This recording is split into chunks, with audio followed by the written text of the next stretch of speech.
കേരള രാഷ്ട്രീയത്തിലെ വിവാദ നായകനായ കെ.ബി. ഗണേഷ് കുമാർ വീണ്ടും വാർത്തകളിൽ നിറയുന്നത് ഭരണപരമായ പരിഷ്കാരങ്ങളുടെ പേരിലല്ല, മറിച്ച് തന്റെ സ്വകാര്യ ജീവിതത്തിലെ പാളിച്ചകൾ മൂലം മന്ത്രിസ്ഥാനം തന്നെ തെറിക്കുമെന്ന അവസ്ഥയിലായപ്പോഴാണ്.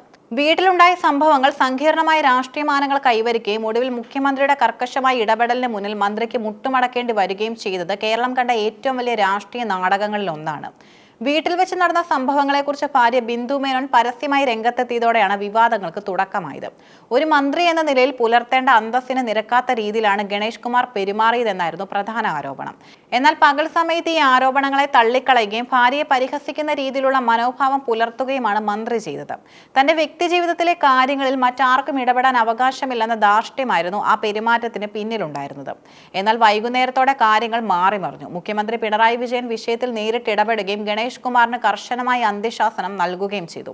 മന്ത്രിസഭാ യോഗത്തിൽ പങ്കെടുക്കണമെങ്കിൽ അതിനു മുൻപ് കുടുംബ പ്രശ്നങ്ങൾ പരിഹരിക്കണമെന്നും ഭാര്യയുമായി ഒത്തുതീർപ്പിലാകണമെന്നും മുഖ്യമന്ത്രി നിർദ്ദേശിച്ചു.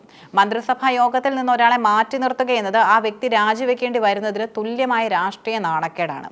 നിയമസഭാ തിരഞ്ഞെടുപ്പ് പടിവാതിക്കൽ നിൽക്കുന്ന സാഹചര്യത്തിൽ ഒരു മന്ത്രിക്കെതിരെ സ്ത്രീ വിഷയത്തിൽ ആരോപണം ഉയരുന്നത് ഭരണ തുടർച്ച ലക്ഷ്യമിടുന്ന LDFന് താങ്ങാനാവില്ലെന്നും മുഖ്യമന്ത്രി തിരിച്ചറിഞ്ഞു.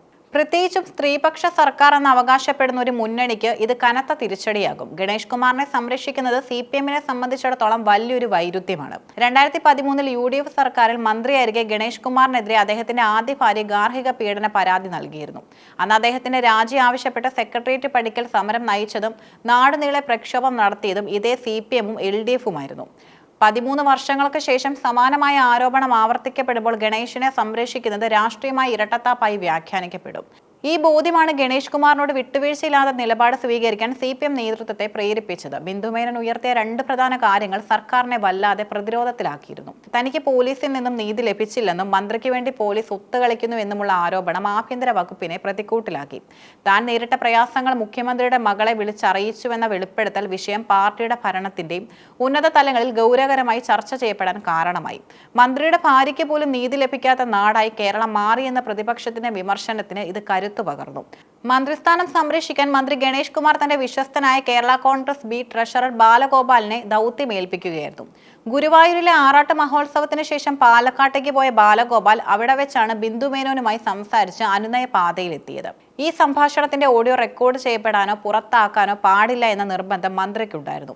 അതുകൊണ്ട് തന്നെ ബാലഗോപാലിന്റെ ഫോണിലൂടെയാണ് ഗണേഷ് ഭാര്യയോട് സംസാരിച്ചത്. പകൽ മുഴുവൻ പുലർത്തിയ പരിഹാസം വെടിഞ്ഞ് രാത്രിയിൽ മാപ്പ് പറയേണ്ടി വന്നത് മന്ത്രിയെ സംബന്ധിച്ച് വലിയൊരു രാഷ്ട്രീയ വീഴ്ചയാണ്. മന്ത്രിസഭാ യോഗത്തിൽ പങ്കെടുക്കുക, അതുവഴി രാജി ഒഴിവാക്കുക എന്നതായിരുന്നു ഈ ധൃതി പിടിച്ച നീക്കത്തിന് പിന്നിലെ ഏക ലക്ഷ്യം. യൂത്ത് കോൺഗ്രസ് നേതാവ് രാഹുൽ മാങ്കൂട്ടത്തിൽ ഉൾപ്പെടെയുള്ളവർ ഈ വിഷയത്തിൽ കടുത്ത നിലപാടാണ് സ്വീകരിച്ചത്. പോലീസിന്റെ നിഷ്ക്രിയതത്തെ ചോദ്യം ചെയ്തുകൊണ്ട് അദ്ദേഹം രംഗത്തെത്തിയത് യുവ വോട്ടർമാർക്കിടയിൽ ചർച്ചയായി. സ്വന്തം മന്ത്രിയുടെ സദാചാര വിരുദ്ധ നീക്കങ്ങളെ സംരക്ഷിക്കുന്ന സർക്കാർ എങ്ങനെയാണ് പ്രതിപക്ഷ നേതാക്കൾക്കെതിരെ സദാചാരത്തിന്റെ പേരിൽ നടപടി എടുക്കുന്നതെന്ന ചോദ്യവും ഉയർന്നു. ഇത് CPMനെ കൂടുതൽ സമ്മർദ്ദത്തിലാക്കി. തിരഞ്ഞെടുപ്പ് അടുത്തുവരുന്ന സാഹചര്യത്തിൽ ഗണേഷ് കുമാറിനെ പോലെയുള്ള ഒരു ഘടകകക്ഷി നേതാവ് സൃഷ്ടിക്കുന്ന തലവേദനകൾ എങ്ങനെ കൈകാര്യം ചെയ്യുമെന്നത് ഇടതുപക്ഷത്തിന് വലിയൊരു വെല്ലുവിളിയാണ്. വടക്കൻ കേരളത്തിലെയും മധ്യ കേരളത്തിലെയും വോട്ടർമാർക്കിടയിൽ ഈ വിവാദം വലിയ സ്വാധീനം ചെലുത്തിയേക്കാം. കുടുംബ പ്രശ്നമാണെന്ന് പറഞ്ഞ് കൈയൊഴിയാൻ ശ്രമിക്കുമ്പോഴും ഒരു ജനപ്രതിനിധി എന്ന നിലയിലുള്ള മര്യാദകൾ ലംഘിക്കപ്പെട്ടുവെന്ന സത്യം അവശേഷിക്കുന്നുണ്ട്. താൽക്കാലികമായി ഗണേഷ് കുമാറിന്റെ രാജി ഒഴിവായെങ്കിലും അദ്ദേഹത്തിന്റെ രാഷ്ട്രീയ പ്രതിച്ഛായക്കേറ്റ മങ്ങൽ പെട്ടെന്ന് മാറുന്നതല്ല.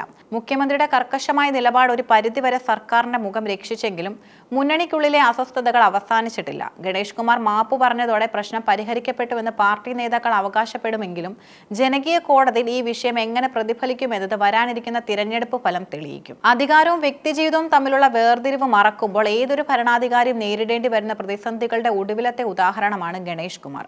നാടകീയമായി ഈ ക്ഷമാപണം അദ്ദേഹത്തിന്റെ രാഷ്ട്രീയ ജീവിതത്തിൽ എത്രകാലം ആയുസ് നൽകുമെന്ന് കാത്തിരുന്ന് കാണും.